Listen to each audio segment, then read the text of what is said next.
উপকূলীয় জেলা মহেশখালীর সামুদ্রিক এলএনজি টার্মিনালে আগুন লাগার প্রায় ২ সপ্তাহ পর অবশেষে জাতীয় গ্রিডে গ্যাস সরবরাহ শুরু হয়েছে।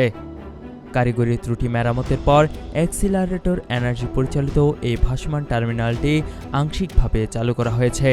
বৃহস্পতিবার ভোর ৩:১০ থেকে প্রাথমিক পর্যায়ে দৈনিক ১১,৫০,০০,০০০ ঘনফুট হারে গ্যাস সরবরাহ শুরু হয়। এর ফলে জাতীয় গ্রিডে আমদানি করা এলএনজি থেকে মোট সরবরাহ বেড়ে দাঁড়িয়েছে দৈনিক ৬৬ কোটি ঘনফুটে। উল্লেখ্য, গত ২১ জুলাই অগ্নিকাণ্ডের পর টার্মিনালটির কার্যক্রম পুরোপুরি বন্ধ হয়ে যায়। এতে জাতীয় গ্রিডে প্রতিদিন প্রায় ৫০ কোটি ঘনফুট গ্যাসের ঘাটতি তৈরি হয়, যার সরাসরি প্রভাব পড়ে শিল্প কারখানা, আবাসিক খাত, সিএনজি স্টেশন এবং বিদ্যুৎ উৎপাদনে।